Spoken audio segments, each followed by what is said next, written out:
Chapter 3. Lycanthropy, the Ways of the Wolf. There are two categories of werewolf cases: false or lycanthropic disorder cases, and genuine werewolf cases. Lycanthropic disorder. Lycanthropic disorder is a mental condition in which the subject, called a lycanthrope, believes that he or she is a werewolf. The subject does not actually change shape, but is nevertheless capable of being as dangerous as an actual werewolf. Most cases of supposed werewolfery are really the work of lycanthropic disorder victims. Man to beast. In real werewolves, a physical change to wolf form does occur. The change can be voluntary, at will, or can be forced by certain cycles of the moon and certain sounds, such as howling. Werewolves and immortality. Werewolves are immune from aging and from most physical diseases due to the constant regeneration of the physical tissue. They can therefore be virtually immortal.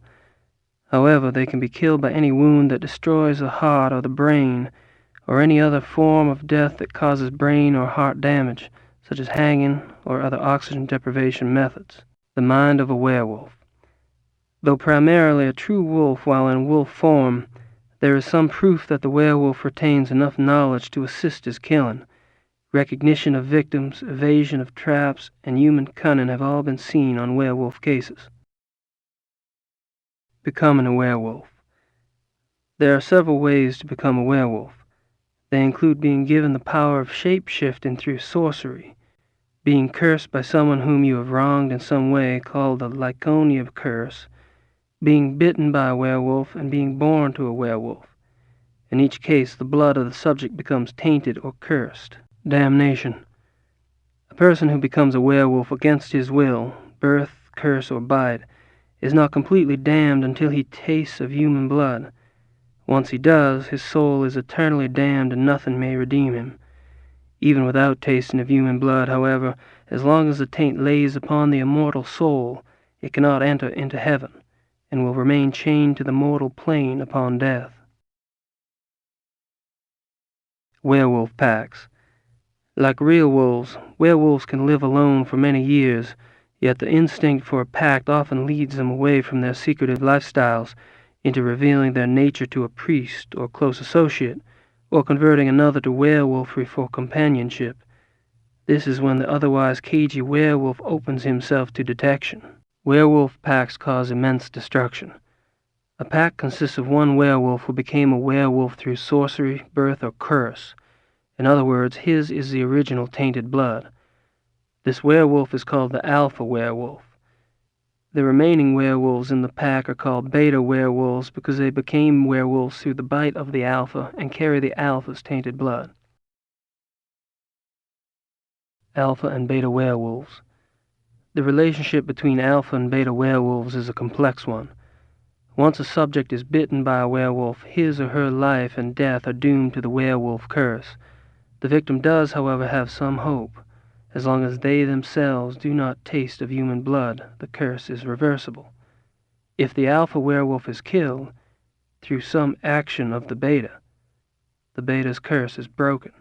It is important to note that whether the beta werewolf was bitten by the alpha werewolf himself or by another beta, it is the alpha who must be destroyed, the source of the original tainted blood.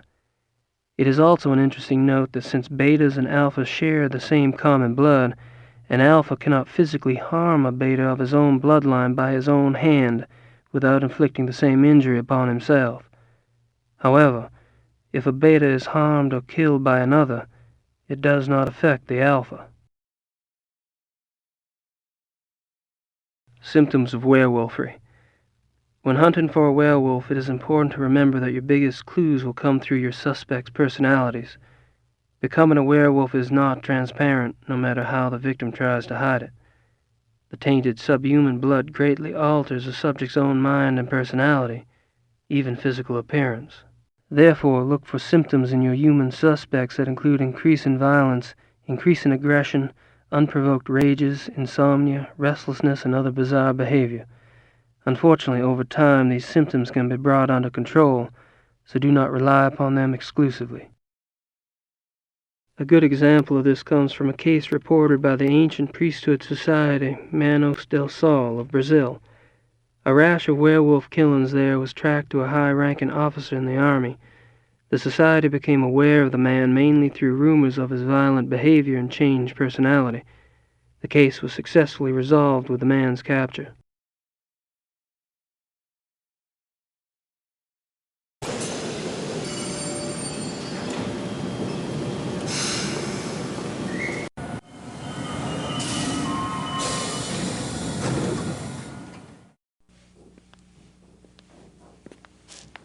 Gabriel! Come in. Please, sit down. Sorry to bother you again. But we haven't finished our conversation. Tell me, what have you been up to?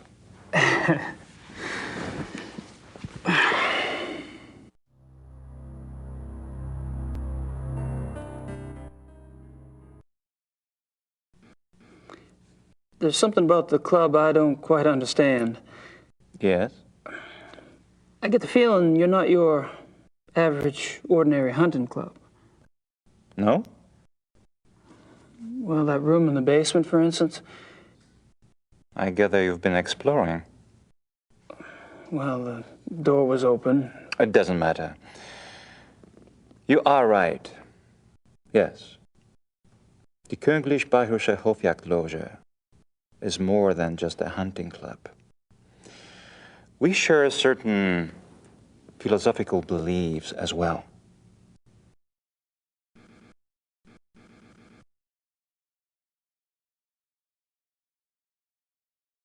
I'm curious about these philosophical beliefs of yours. Can I talk you into enlighten me? Are you really interested? Yes. I'm glad. You seem to be the sort of man who would appreciate our way of thinking. The men at the club and I, it is our desire to reconnect with our true physical nature. Go on. Think of it this way. What makes man different from any other species on this planet? Civilization, of course.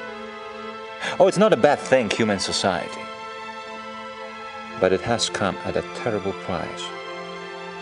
Through civilization, man has lost his physical self, his sensory power, his instinct, if you will. He became fat and lazy, a dulled, rusted blade. And those are my good days. Picture a beast in the woods. It is alert. It smells. It sees. It feels everything around it. It can tell where some other animal has passed days before, where food is to be found. It can sense danger. You put civilized man in the woods, and he's comparably deaf, dumb, and blind. I hear you, but isn't some of that related to physical makeup? Our senses of smell and hearing aren't as sharp as those of wolves, for example. That's just it. Surely man once had those abilities. As generations of city dwellers failed to use their most acute senses, genetically they started to fall away, the way limbs wither when not exercised. I believe we can hold this degeneration. And not only hold it, but recover that which was lost. It's an interesting concept. Do you have any proof that such powers are recoverable? Proof? I felt things myself. Keener hearing, sharper smells, but documentable proof? That is harder. To what extent we can recover these primal abilities, and what some of those abilities might prove to be, that is what we still struggle to find out. You're very convincing, Friedrich. There's no doubt that the potential is fascinating.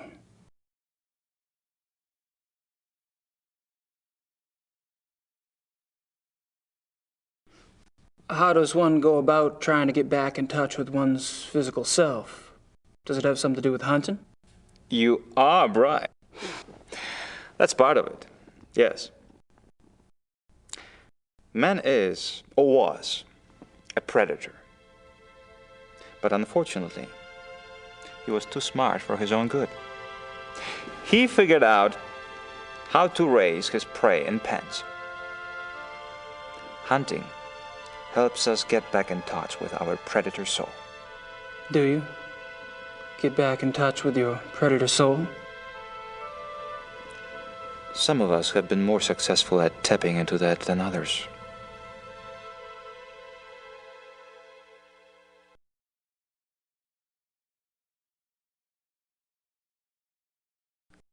So how has this philosophy affected the men in the club? The men at the club are all excellent specimens who have used the philosophy to increase their success and power. So your woods becomes corporate headquarters, your prey the competition. Some of the technique can be applied, yes.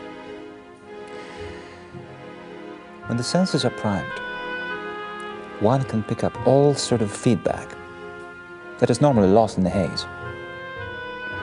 Speaking hypothetically, do you think it would be possible to take this philosophy too far? Funny that should occur to you so quickly. It hadn't occurred to me for the longest time. I hope not.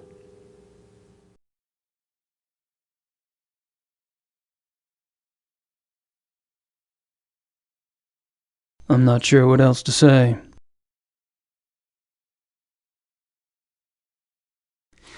Well, I hate to say it, but I should go. It's been a rare pleasure. Yeah. I've been kind of isolated over here myself. I'll see you at the club tonight, won't I?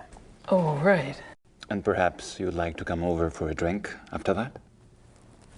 It'll give us a chance to talk some more about the others. I'd like that. Thanks.